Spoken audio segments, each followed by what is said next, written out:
So when you're doing a review and a reflection of what you have done, Right. that's one, you better be doing that. Like if you're not spending time doing that, you really don't care. So that question that you asked me earlier, where you said, how do I know if it's not me that's the one screwing up versus them not understanding? It's like, because you don't know. And so that's why you reflect on this. It's like, okay, what could I have done that would be a better influence? Is there a word I could have used?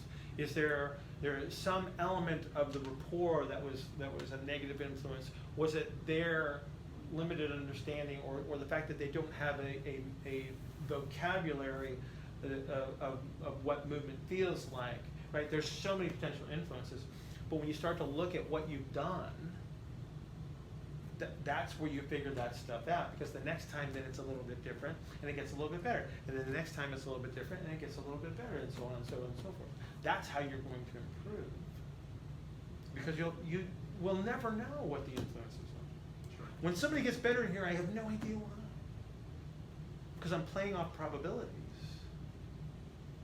based on my experience.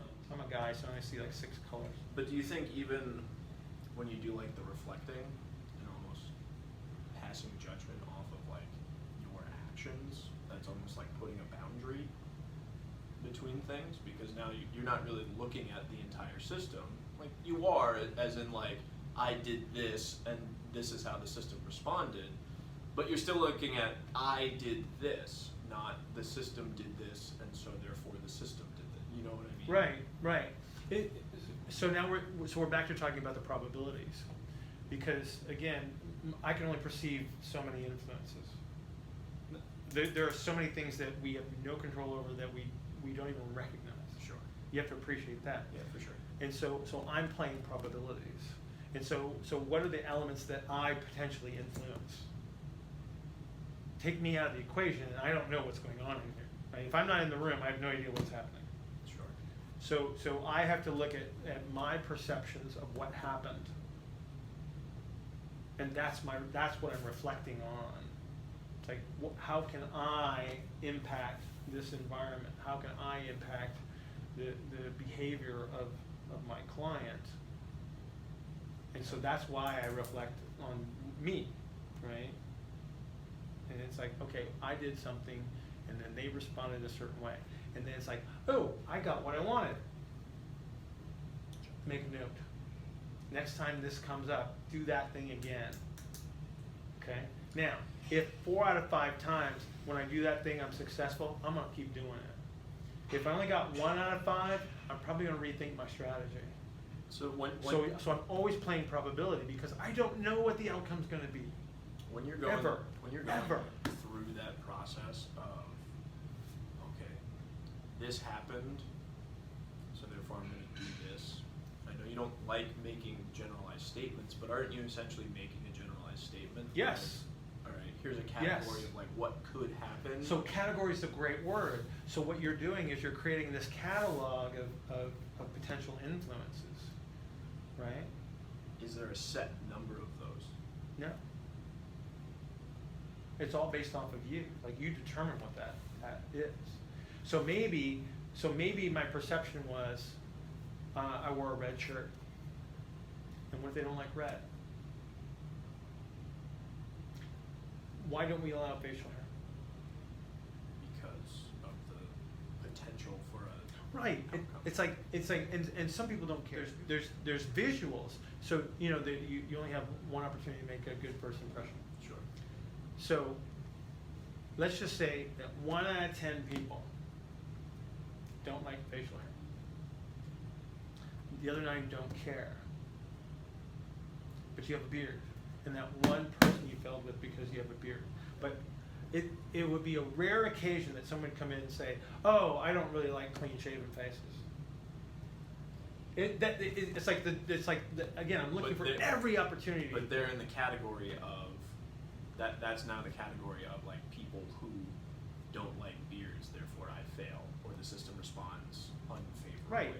Or if let's just say I have a sleeve of tattoos. Yeah. Right? And so you have somebody that's within a certain generation where the tattoos weren't as popular nor easily accepted. I don't have buy-in, and so we don't allow visual. Like you can't like so I had a student that had an arm tattoo, and he wore long sleeves every day, and it was the summertime, but he understood, he got it, he totally understood, and he was totally get it, because think of the opportunities that you have to get rapport developed.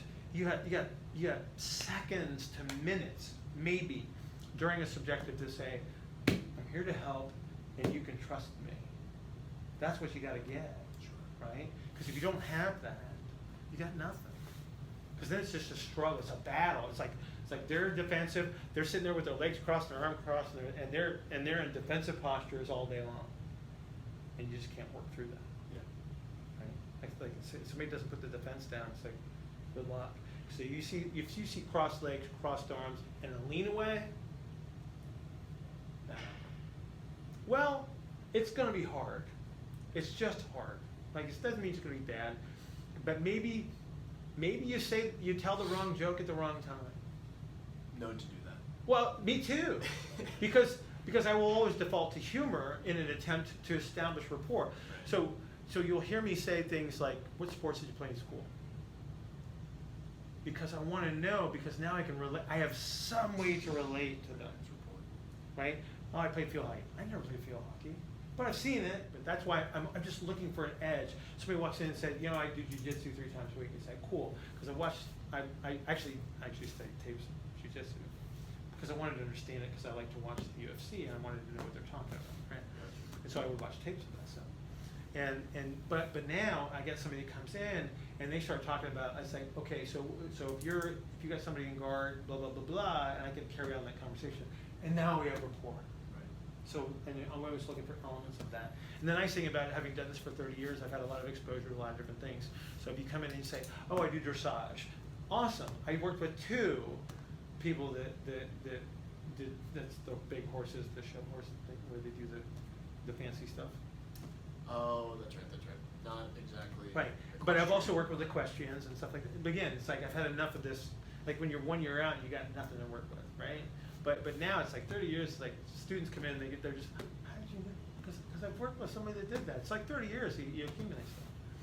You know, so all of those elements give you the opportunity to establish the rapport, establish a buy-in.